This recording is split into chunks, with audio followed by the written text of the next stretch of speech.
Hey everybody, welcome back to the channel. We are back on another episode of the Daily Recap.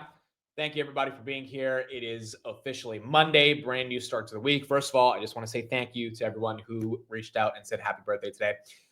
Really means a ton. We got to celebrate it on the market open, market close, did a giveaway on the close, and that was really fun. And yeah, I spent a lot of time talking about it on the open and the close, but just deeply appreciate the position that I'm in life. And, as I get older, 20 years old, start to reflect a lot more on what has been happening in life. And, the community we built over the past couple of years, it truly means everything to me. So I just really appreciate everyone that reached out. Thank you all for the birthday wishes. Your boy is 28, 2 years from the dirty 30s. I know a lot of people watching are probably much older than 28, but, you guys have basically seen me grow up over the next 5 years, and hopefully will continue to see me grow up coming into the future. We got a lot to talk about today. Palantir, big new contract, massive contract, also new all-time highs on Palantir. It was a very nice birthday present, so thank you, Palantir. So we'll talk about what's going on with Palantir. Tessie got some upgrades on the street. Street's getting a lot more excited about where autonomous vehicles are going, and that's why you saw Tesla get a bit of a 5% move today. Some semiconductor companies are starting to pop up and potentially challenge some of the other incumbents in the space, so we'll talk a bit more about that. And then the broader macro. I mean, we have all-time highs on the S&P 500, up 1% on the day. Pretty much every stock has been relatively green today. There were some pockets of the market today that were red, but overall, it was a pretty strong green day for the markets. And we're going to talk a little bit more about macro and what that means going into the end of the year and kind of my overall thoughts on the nature of this bull market. So thank you, everybody, for being here. Thank you again for the happy birthday wishes. Let's get into it. All right, let's start off with Palantir, and then we'll get into the macro and what's kind of going on. First of all, Palantir, massive day. Congratulations, shareholders. One of the reasons why I am even in the position I'm in today is because of Palantir and choosing to analyze this company when it was a much smaller company. And obviously, it has completely changed my life, changed so many of our lives. And you got Palantir that had a pretty strong day. Now, it hit 192.83 at one point, which is pretty incredible. Didn't close at 192, closed at 189. Now, why did that happen today? Well, there's a couple of reasons. Number one, we talked about this last week. Karp did a new interview on Fox Business, and they have a $200 million partnership with Lumen, which was very, very important. Obviously, Lumen is a massive company in the government space, and the contracts that they've been able to work on with Palantir has started to really influence the way that Palantir thinks of their go-to-market, particularly with working with some of these other third-party companies when it comes to servicing and being a vendor and distributor for a lot of different contracts. And, from Palantir's perspective, the data analytics play for those vendors and distributors. Today, they signed a new agreement with Poland's Ministry of Defense. Here's what Palantir said. Palantir is committed to Poland and proud to deepen our partnership with the Ministry of Defense. Today's agreement paves the way for Palantir's AI-enabled defense technology to begin rapidly supporting the country's armed forces as they innovate at the forefront of an increasingly complex threat environment and strengthen Poland's position as a sovereign leader in defense. So this was a letter of intent to work with Poland's defense ministry. We've seen that Palantir started to really expand their work with the international governments across the world. The UK just gave them a $1 billion contract, the Ministry of Defense, back in end of September, early October. So that was very good to see. And obviously, Palantir's work with the government of the United States has continued to expand aggressively as more and more of what they're doing with the government becomes something that the government says, hey, we need to be able to buy the software to work with. Russia, Ukraine, obviously everything that's been going on has led to a lot of these other countries recognizing maybe it's time for us to potentially wonder if we were to get invaded or if our sovereignty was threatened, what would we do? And the Poland deputy prime minister today said, because those who threaten Poland know that we have the best data processing system, they will think twice before taking the next step. I think this is really important because at the end of the day, one of my bull cases for Palantir was that they're going to become the operating system of the West. Not only do they defend Western values, not only are they unapologetic on the defense of Western values, which is why Palantir has never sold to Russia and China. 20 years later, kind of made sense to not work with Russia and China because now if you work with Russia and China, you're seen as a liability. But Palantir has been a staunch supporter of the West, and they've supported the ideas and values and concepts of the West. So Poland is just another extension of Palantir's philosophy in terms of wanting to work with countries that potentially could have their sovereignty threatened. And I think it makes a lot of sense. We've known that Palantir has been obviously working with everything they've done in Ukraine, Lithuania. Karp mentioned a lot of the Asian governments over the past couple of years. The Japanese government in particular potentially has started to get more curious about Palantir software. I think the government business is going to keep growing. And as a result of the government business that continues to grow, the international expansion into the commercial sector, which, by the way, in the United Kingdom, a lot of their international commercial customers came from beginning to work with the Ministry of Defense. I mean, it really is easier to sell a customer on a deal if you're working with the country's government. And so I think that makes a lot more sense. Now, in terms of the stock, look, I've been buying at 171, 173, even at 180 I bought. I never thought I would say I'm buying at these levels, but I'm kind of just doing the math in my head on the growth rate that they're going to put up, and I'll do a more in-depth Palantir preview episode later. I think they're going to grow more than 50%. I think they're going to increase guidance. I think operating margins are going to continue to grow. Carp has sounded pretty excited, to say the least, about how they're growing and where their trajectory of growth is. I am not immune to the fact that the valuation is aggressive. I understand that, and I understand I'm buying into an expensive company and that the stock could fall, and it is what it is. But I also have a pretty nice margin of safety, given I've been in the stock for a long time. And quite frankly, sometimes your best ideas are the ideas that you got into early. And so I understand the market cap is elevated, but I also think that a run to 200 is not crazy after a bombastic earnings that they can deliver, especially because it will continue to validate to the street. There is no other software company that is growing more than 50%. There's no other software company utilizing AI that's growing 50% with the margins that Palantir has. By the way, sticky revenue, not really contextual to the market, but once they lock you in, and that continues to compound. So with a rule of 80, I think this is going to be a good quarter. I don't know what happens to the stock. I did buy the dip last week, and yeah, congratulations to everyone. All-time highs on Palantir, and we will get to continue seeing how the story unfolds as we get into earnings going into next week. Okay, let's talk macro, because we got a lot of stuff going on in the world of macro. First of all, what caused the bright green that we saw over the past 24 hours? And the answer to that question lies in what Scott Bessent said over the weekend. What did Scott Bessent say, the U.S. Treasury Secretary? Well, he was in Malaysia with a meeting with not the president, but the Prime Minister of Trade and their representative Lee in China, or from China.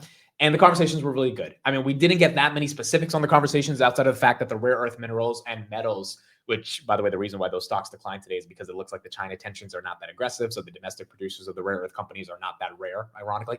And so if we're going to keep exporting from China, then we might not have that much demand, at least in the short term, for the elevated valuations for some of those other companies, like an MP or a USAR, et cetera. So the exports is not that big of a deal anymore in terms of export controls. Trade negotiations, Bessent said, we have a meaningful framework to be able to engage with the Chinese. And it is setting up the November 1st meeting between Trump and Xi in South Korea. And if that meeting goes well, then the markets are potentially going to be pricing in a trade deal. So I think this is why we've had some fun over the past 24 hours. I mean, the S&P 500, again, the reason we took that 3% drawdown on October 10th is because of the Trump-China tweet. And quite frankly, as I've been thinking about it over the past 24 hours, I think it's not really because of that tweet. I think the market needed a catalyst.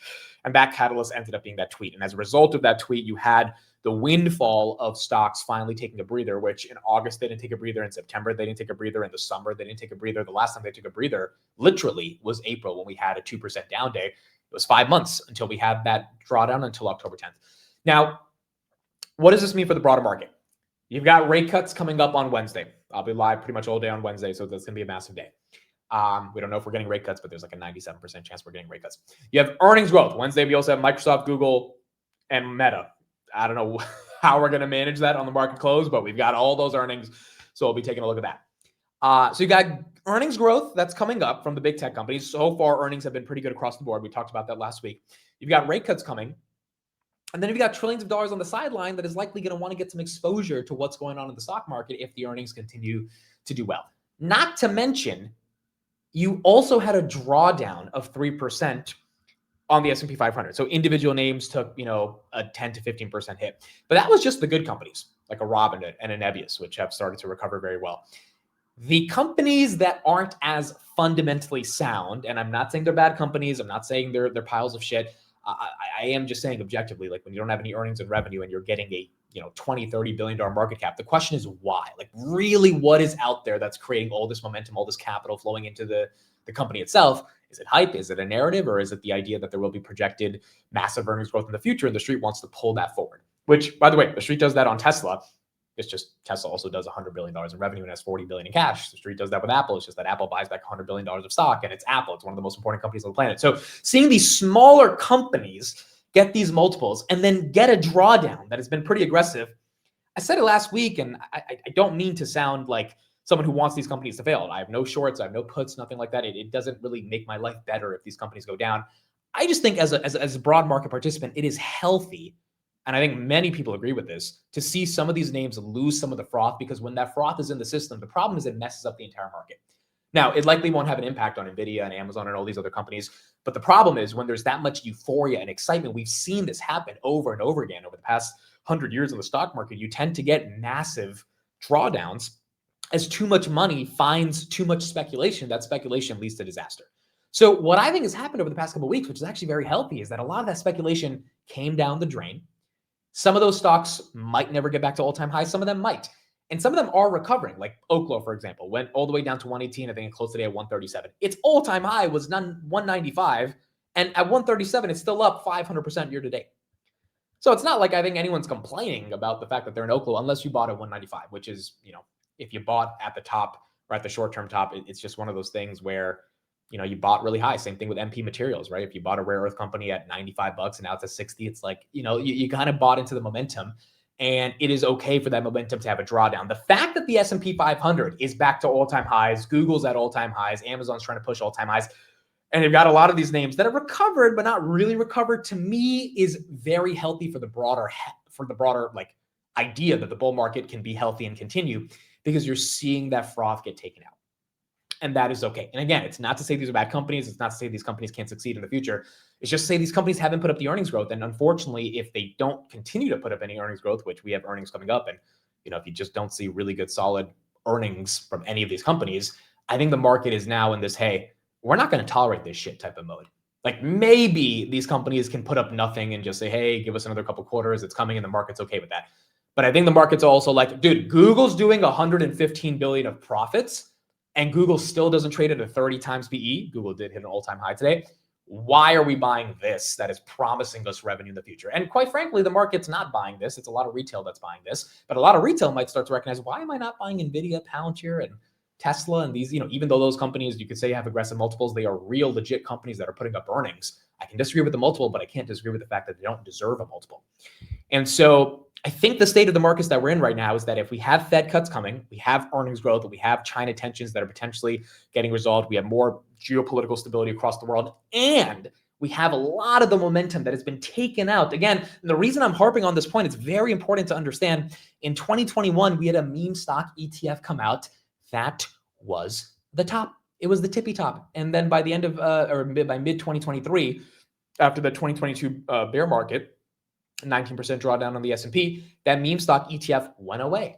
What happened a couple weeks ago that freaked a lot of you guys out? The meme stock ETF came back.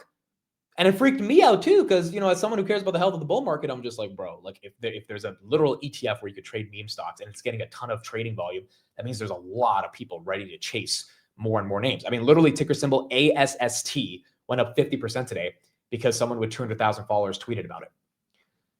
Again, when you have those things happening in the market, I think most people that have been around at least for the past 5 years, even if you've only been through one cycle, you know that's not the best sign in the world. So to see that froth come away and come down and the market continue to make a new all-time high, I think is incredible.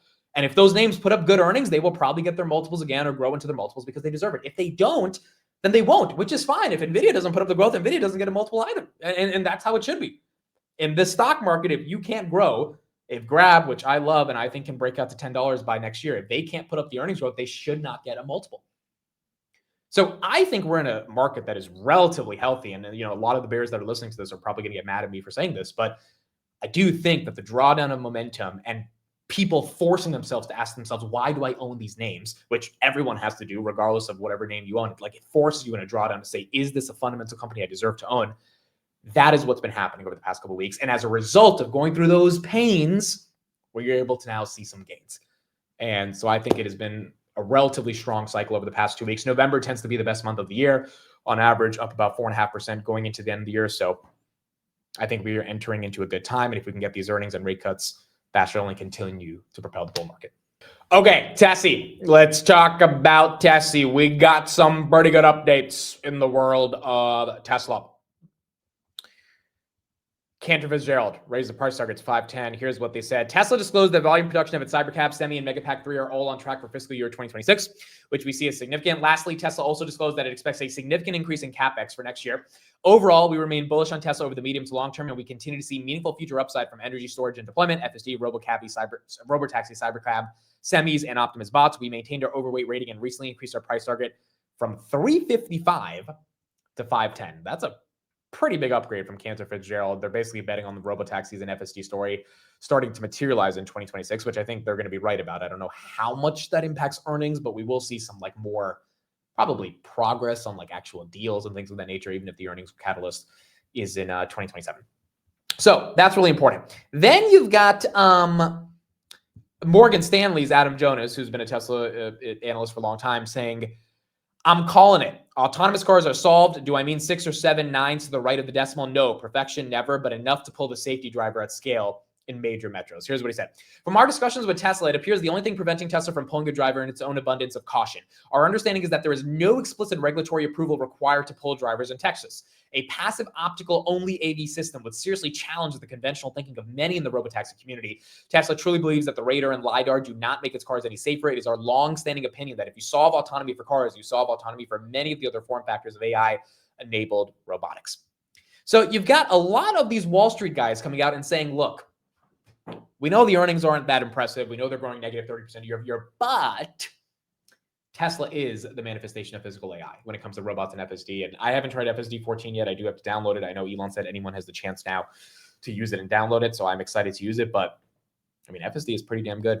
13.2.9 that I'm on doesn't seem like it's getting any worse. And so I think the argument actually makes a lot of sense from this perspective. If you do solve autonomy, you probably solve the broader implications around AI that eventually are going to need to be solved in regards to things like other elements of physical AI, like humanoid robotics. The question then becomes for Tesla, where does the earnings power come from? And I don't think it's energy next year unless Tesla really blows it out the water. But again, that's just not a significant part of the earnings growth. I don't think it's FSD unless they sell a ton of cars. And I know rates are coming down, but the question is, if that EV incentive is gone, is that going to be enough to get people to buy the cars, which will allow them to even have a chance to opt into FSD? So then the real question, and then I don't think it's Optimus in 26. So then the question becomes robotaxi. And as Adam Jonas says, if they can get rid of the driver in Austin, then that really becomes helpful because now it's like a legit robotaxi network. If they can expand to California, Nevada, New York, et cetera, that would be a big deal, like Waymo's expanding. It's just the Tesla expansion along with the ability to have a differentiated form of FSD compared to some of the competitors would be very important. So I think that's actually the catalyst for 2026. If you're excited about Tesla, you really need robotaxi to begin to scale, and maybe 26 is not the year, but it looks like, and even based on the price action with robotaxi or with Tesla gapping up today, look at that 455 in the after hours. I mean, I think the reason it's doing that, even it touched 418 back on the earnings day, is simply based on the idea that the street knows this is the best way to get exposure to AI. At least in the physical realm. You got NVIDIA, you got the CapEx build out, you got Google, Amazon, et cetera, but Tesla is going for the moonshot. And if they can execute on the moonshot, and Elon's very incentivized because he'll get $1 trillion if he does, then that would not be the worst thing in the world for Tesla. All right, last 3 updates right here, and then we will be done for the day. First of all, Robinhood got an upgrade from 105 to 161. Like Compass Point, very similar to a lot of the other upgrades it's been getting over the past couple of weeks into that 140 to 160 range. And essentially, the analyst said our 3Q EBITDA forecast is 6% above the street, and we are raising our 2026 EPS. They acknowledge that Robinhood trades at a premium. Their argument is if Robinhood can continue beating expectations, then that premium is justified. And as a result, they continue to raise their price target. Robinhood almost back to 150. It closed at 146 today, got to 149. So again, this goes back to my point about quality companies like a Hood from 150 to 120. They had a momentum shakedown, which was good. I don't think Robinhood really deserved to get to 150 in a week, which is, it would be a week and a half, which again, I say this as someone who has more than 10,000 shares of Robinhood. Like I love the company, but I also know from a health perspective, this thing needs to happen naturally with catalysts, with earnings growth, not just for the hell of it, because then it becomes a meme. And I'm not interested in investing in memes. I did that 5 years ago, got burned. I'm sure a lot of people feel the same. I want it to actually be more natural. And so Robinhood falling to 120, getting a lot of the weak hands out of the system that, got into it for the wrong reasons, and getting actual dip buyers to come in and having more of a catalyst, aka S&P 500 continue to do well, crypto continue to do well, and then getting closer to earnings. So more people are, looking at what numbers they could actually put up. That is why it deserves to get back to all-time highs. And then if they can crush earnings, they deserve to continue expanding their multiple, but they got to crush earnings. They've got to show it off. And I think that's going to be the most important thing as well. Same thing for Nebius, which fell from 140 to 96, now recovering back to 125. A lot of these companies that got hit are starting to come back, but they're coming back with a vengeance. They're not just coming back for the hell of coming back. And the companies that really got hit badly, are coming back a little bit, but if there's no fundamentals, they might not continue to come back. So that was a really good upgrade on Robinhood. I think we'll see more of them. Google got upgraded to 300. Anthropic is going to be buying 1 million more TPUs, which are Google's custom chips. I mean, Google now $3.1 trillion company. For those that bought at 150 during the year and you ignored the noise, give yourself a pat on the back. I mean, you absolutely deserve the gains, and Google doesn't look like they're slowing down. If this thing has a 3 handle on it by the end of the year, it would be essentially a double from 150 to 300 in 4 months. So Google continues to be one of the best Mac 7 names. It is the second best Mac performing name, up 37% year to date and 80% from the April lows. And it continues to get upgraded by the street. Last 2 updates. One last thing on Google. Google's officially purchasing nuclear power. Bloomberg is reporting today that Next Era Energy, NEEE ticker symbol, plans to restart a nuclear power plant in Iowa. And Google is competing to be the bidder for that nuclear power. So again, the data center energy names, we're going to do a lot more of deep dives into energy stocks going into the end of the year. But I do think that 2026 will be an energy fuel theme. And Google looks like they're going to start to buy more nuclear power. They started investing $15 billion in India last week, they said, for data centers. Definitely looks like energy is going to be there. Now, there's a lot of energy names that are a bit expensive in my opinion, so I'm trying to look for the real value in the energy names. ENS is a stock that I think a lot of people should look at as well. I did a Twitter Spaces on that a while ago. I'll put that in the description for those that want to hear the audio version of it. But that one's more in battery production. Still important for energy. Final update right here. There is room for Qualcomm to generate significant AI inference-related revenue long-term. Rosenblatt gives them a buy target at 225. Now, Qualcomm is one of those names that I'm sure a lot of people have heard about, but today, if you were live in the market open, you saw this bad boy gap up 20%, ended the day up only 11%, went from 205 to 187. Essentially, they introduced a couple new chips, and people thought they were competitors to NVIDIA and AMD. Rosenblatt said, "We view today's announcement as a positive for the Qualcomm shares for the longer term. For years, management strategy has been to diversify its end markets while growing its smartphone market share. Landing a 200 megawatt deployment with Human is a very good step." This is in Saudi Arabia, in a new growth vector in AI inference data centers. As a reminder, in May this year, AMD and Human announced a 500 megawatt deployment worth $10 billion. While revenue details have not been provided, we expect Qualcomm's deployment with Human to generate potentially $2 billion in revenue. Deployment is expected to start in 2026. Inference stage AI market is expected to be $250 billion by 2030 and growing 20% annually. I'm going to try to dig a little deeper into what the heck's going on with Qualcomm, but it does seem like, you know, these new chips bring up some questions of, hey, can they potentially take some market share from the AMDs and NVIDIAs of the world? I think there's a massive market for all companies to survive, but you potentially have a new player that Rosenblatt is bullish on. Some of the other semiconductor analysts are like, well, this is not really replacing the MI450 or Blackwell. But it's nice to see more and more semiconductor companies getting into the mix and continuing to prove that the AI CapEx build out is not slowing down. All right, that's it for me. Thank you, everybody, for listening and watching. Again, thank you for the happy birthday wishes. It means the absolute world. I cannot say from the bottom of my heart how much I am blessed to be in this position, and I don't take it for granted. You know, I worked really hard over the past 4 years to get here, but I also understand how much of a community has been formed and how much I care about serving that community every single day. So just been an incredible ride, the ride of a lifetime. Thank you to everyone who reached out. It truly, truly means so much to me. And yeah, we're going to just keep it going. Thank you, everybody. Appreciate you all. Love you all. See you guys in the next one.